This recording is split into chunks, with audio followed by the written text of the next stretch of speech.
Welcome back, YouTube. My name is Nigel Schroeter, and today um, I wanted to kind of talk to you guys because I've been gone for a little while, and some of you guys have been hitting me up and asking what's going on, what am I doing, why I was gone. And rest assured, of course, as always, whenever I'm gone, I was handling life things and accomplishing different things and trying to, challenge myself to do different things.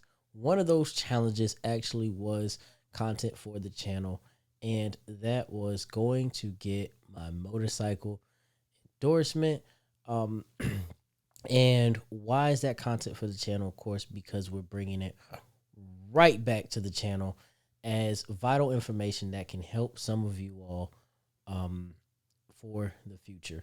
So, one thing that I will say, and now I'm openly saying this to the world, as I faced it, I have very few fears in the world. There's very few things that I'm scared of.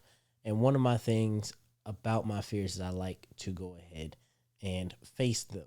So, what I chose to do, um, I had a slight fear of motorcycles, dirt bikes, four wheelers, stuff like that, because partially one of the biggest things that leads to fear is being unsure of something or not having the knowledge of something.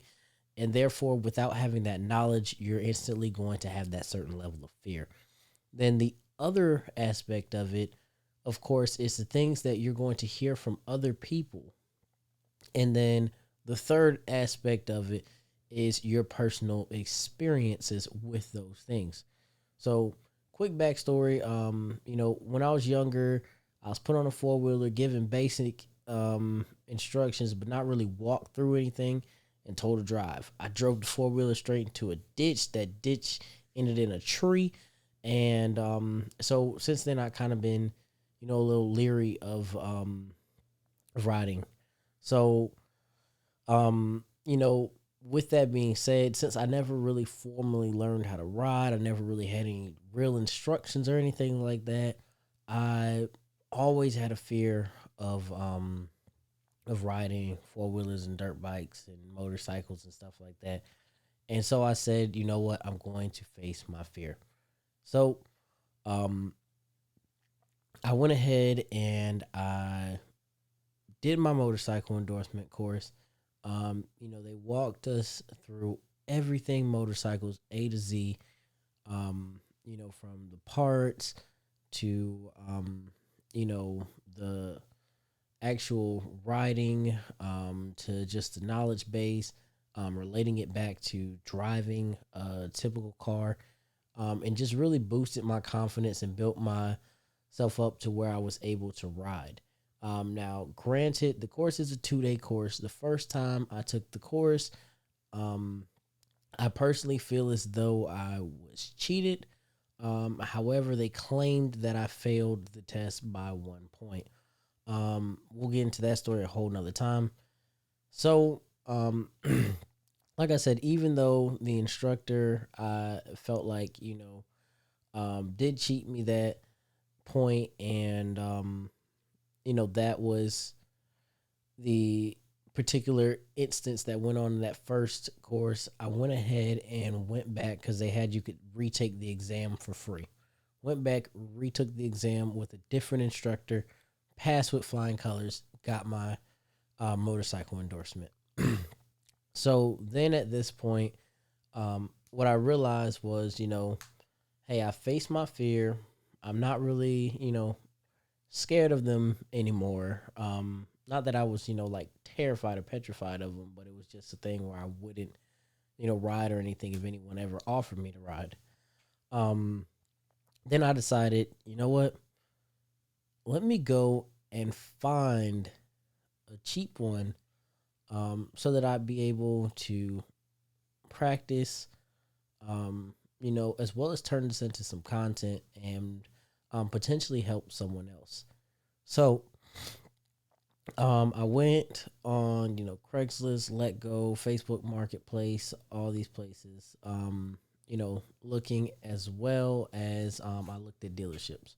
What I came to realize is, for purchasing a bike, if you want to purchase a trike or if you want to purchase a specific model, a Harley Davidson, or Kawasaki or something like that, and you want to purchase faster bikes, then for those bikes, it's better to go to the dealership, purchase them. I'd still recommend purchasing them cash because motorcycles aren't huge investments. However, if it's going to be your primary mode of transportation, or if you can afford it, um, then you may want to go ahead and purchase um, your motorcycle with installment payments as a secured collateral loan, which we'll talk about in a later video.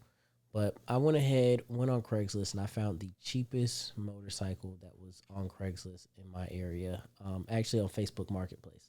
So, because I went to Craigslist, I went to Facebook Marketplace, went to Let Go. All these motorcycles were coming in at two, three, $4,000, which is what you could buy one from new for the deal from the dealership. So I decided instead of doing that and getting an older model, um, I was going to wait until I found a cheaper one. So patience is key here. So I ended up finding one for $1,000. It was an '06, 19,000 miles. Still not the best deal. However, it was a lot better than some of the other deals that were up. Um, and they were asking for, two, three times the amount of money. So I went ahead, purchased it um, from this guy. He let me test ride it and everything. I got a feel for the bike. And, once I got the bike, then, of course, I already knew when you test drive it, you're going to drive it hard, kind of test everything out and make sure everything's good. So it ended up being that the things on the bike that needed to be replaced um, were the bolts on the battery, um, as the terminal bolts were just a little large for the bike. That was about $5. It needed motor oil, a quart and a half, which is um, about $10. It was on sale. Um, it needed some gas, which is a necessity to drive it anyway. But that was about, I want to say, $9 to fill up the tank, um, a 2.5 gallon tank, and it and then of course I had to have a screwdriver to change the terminals out, um, and that was pretty much it for this bike. It will eventually need brakes. The guy had just put new tires on it, um, and just a little bit of adjusting with the clutch. And if you go to a dealer or something, that stuff may run you a couple $100. If you do it yourself, you probably can do it for less than $100.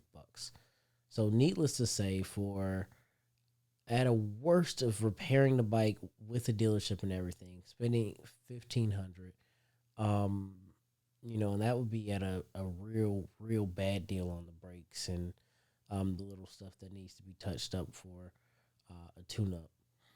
And I wouldn't even say that much, maybe 1,200.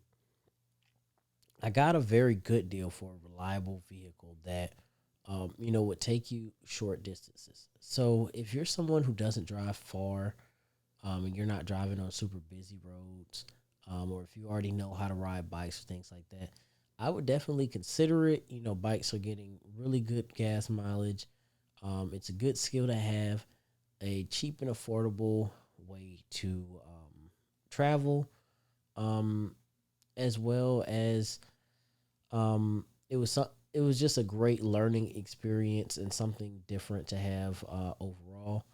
The other thing is, now with having the bike, because of my experience with the course, it was cool because I was actually able to have some friends and teach them how to ride. So before they go and take their course, they'll have a basic understanding of the fundamentals on the bike, what it feels like to sit on a bike, and what everything on the bike does.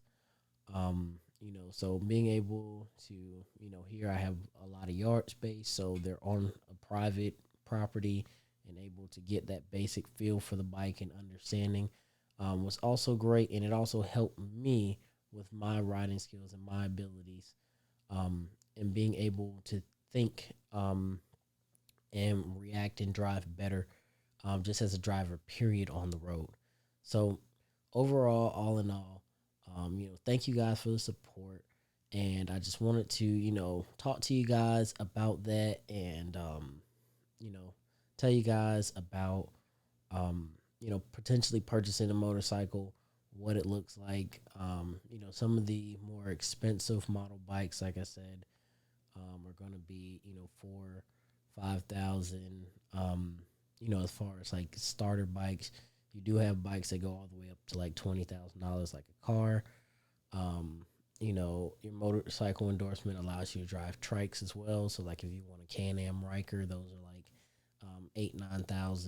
The spiders and the slingshots are, in the 20,000s, but those are going to be, more stable three wheels and better riding, um, than a lot of other motorcycles and trikes out there. So, uh, as I said before, thank you guys. And I just wanted to kind of share this experience with you. And if anyone is considering purchasing a motorcycle, please feel free to reach out, and I will give you guys any tips or pointers, that I've gotten through this process and learned, throughout, um, going through the course, purchasing and riding myself. As always, thank you guys for tuning in, and we'll see you guys in the next video.